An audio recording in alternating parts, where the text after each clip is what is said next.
دو दिन قبل महबूबा मुफ्ती ने भारत के एक टीवी चैनल के साथ बात करते हुए इस खदशे का और इस तवक्को का इजहार किया था कि भारत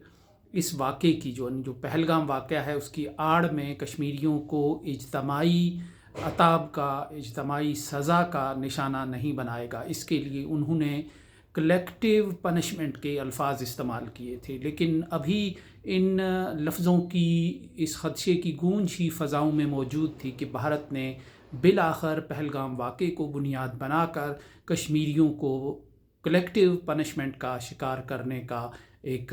सिलसिला शुरू कर दिया। ये एक ऐसा मौका था पहलगाम का वाक़या कि जिसमें पहली बार लोगों ने एक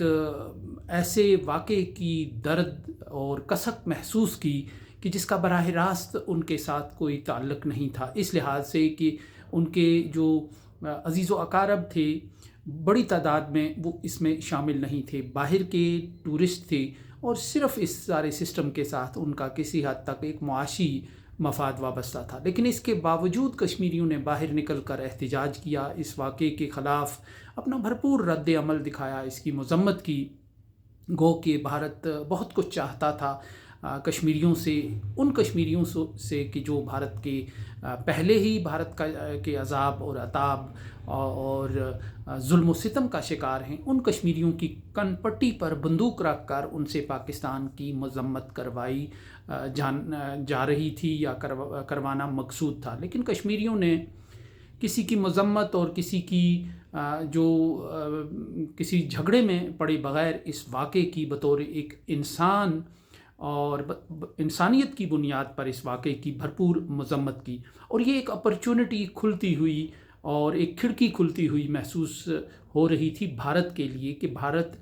इस स्पेस को, जो उसके लिए अवामी सतह पर पैदा हुई है शायद 40 साल के बाद पहली बार, वो इसको इस्तेमाल करेगा, इसको बढ़ाएगा और कश्मीर के अवाम के साथ दोस्ती करेगा। लेकिन भारत ने कश्मीर के अवाम की बजाय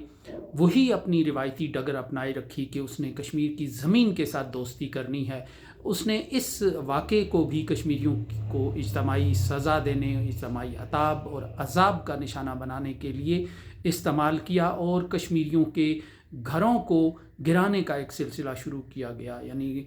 पहले तो अभी पूरी तरह ये बात सामने ही नहीं आई कि इस वाक़े में कौन मुलव्विस है, लेकिन इस वाक़े को भी कश्मीरियों की ज़मीनों, जायदादों और उनके मालो मता को बर्बाद करने के लिए इस्तेमाल किया गया। और अभी तक 8 के करीब ऐसे घर गिराए गए हैं कि जिनके बारे में कहा गया कि ये मुबैना तौर पर उन लोगों के हैं कि जो पहलगाम के वाक़े में मुलव्वस हैं।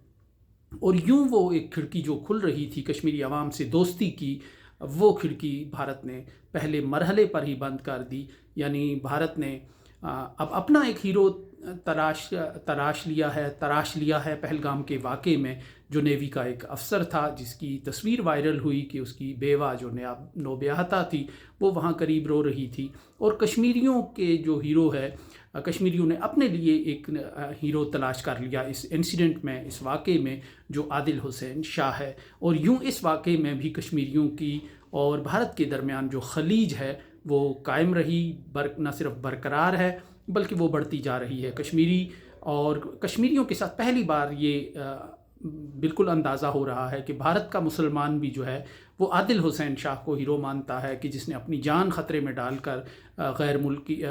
यानी भारत के जो सयाह हैं या मेहमान हैं उनकी जान बचाने की कोशिश की। लेकिन भारत का जो मीडिया है उसमें आदिल हुसैन शाह की कुर्बानी गायब है, उसका कोई तज़किरा नहीं है। क्योंकि प्राइवेट तौर पर लोग बोल रहे हैं लेकिन मुनज़्ज़म अंदाज से इस हवाले से कोई बात नहीं की जा रही। इसके बरक्स भारत के जो मीडिया है, जो गोदी मीडिया है और जो बाकी लोग हैं, वो उन लोगों की बिलखुसूस उसमें सिंबॉलिक हैसियत उस शैलेश जो कलाथिया जो हैं नेवी के अफसर थे नौजवान, उनको बनाया गया है। और यूं भारत ने इस मौके को भी कश्मीरियों के साथ एक फ़ासला बनाने के लिए और एक फ़ासला कायम रखने के तौर पे इसको इस्तेमाल किया।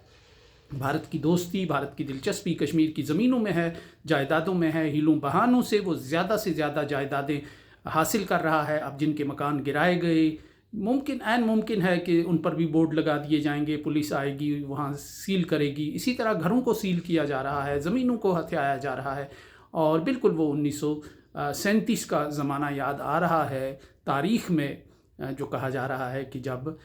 जो इसराइल के लोग थे, जब जो यहूदी आबादकार थे वो फ़लस्तीन का रुख कर रहे थे, और उस वक्त उनका एक ही मकसद था कि ज़्यादा से ज़्यादा ज़मीनों पर कंट्रोल हासिल किया जाए, बागात पर कंट्रोल हासिल किया जाए, घरों को ख़रीदा जाए, बाकी काम उसके बाद फिर वो ख़ुद ब खुद होता चला जाएगा। आज यूँ लगता है कि भारत इसी मकाम, इसी हिकमत अमली और इसी मरहले में है।